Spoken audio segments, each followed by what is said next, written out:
তো গাইস আজ আমাদের লক্ষ্মী ঠাকুরের ধান পাল্টানো হচ্ছে। তো প্রতি বছর এই সময় সবাইদের ধান পাল্টানো হয়ে থাকে।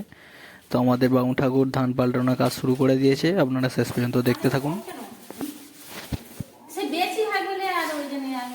তো ঠাকুরমশাই মঞ্চটা খুব সুন্দর করে পরিষ্কার করে ধান ঢেলে দিল। এবার তার উপরে ঠাকুর বসাবে এবং তাকে ভালো করে লাল সুতো দিয়ে বাঁধা হবে যাতে ঠাকুরটা পড়ে না যায়। তারপর খুব সুন্দর করে সিঁদুর দিয়ে মাথায় তারপর পুজো শুরু হবে। এখনো ফুলমালা দিতে বাকি, দেখতে থাকুন। তো কাদের কাদের বাড়িতে এমন সুন্দরভাবে লক্ষ্মী ঠাকুর পুজো করা হয় অবশ্যই কমেন্টে জানাবে। তো আজই লক্ষ্মী ঠাকুরকে ধান দেওয়া হবে, আর আজই আমাদের বাড়িতে আমাদের জমি থেকে ধান আসবে। তো খুবই শুভ দিন আজকে।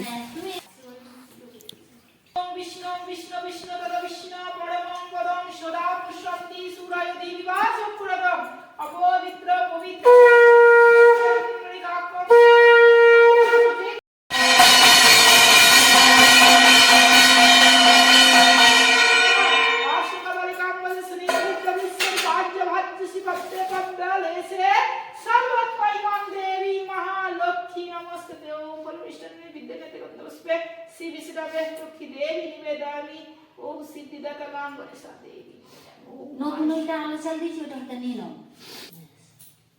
ওই ঠাকুরটাকে বিসর্জন এমন এত ছোট কেন? ওই রকম এখন হয়েছি। এই আজি এই কটা ঘর বিসর্জন করছি কি বড় বড় ওই হেভি বড় এরকম। ওটা কি কিনেছি কি জানি? হেভি সুন্দর বিসর্জন করে তো দেখি ঘরেদের এই ছেলেটা নিয়ে এসেছে। হ্যাঁ কি বড় দেখো না, কি সুন্দর। তার দশে মধ্যে সিংহাসনটা একটু ছোট, এরকমই সিংহাসন ছোট। সিংহাসনে ঝুলপুল কিছু নাই তো? না, পরিষ্কার তো ব্যাস। তো আমাদের বাড়ির লক্ষ্মী ঠাকুরের ধান বালতি পুজো কমপ্লিট হয়ে গেল। আজ এই ভিডিওটা এইটুকুটাই। ভিডিওটা যদি ভালো লেগে থাকে অবশ্যই একটা লাইক করবেন এবং চ্যানেলটাকে সাবস্ক্রাইব করতে ভুলবেন না।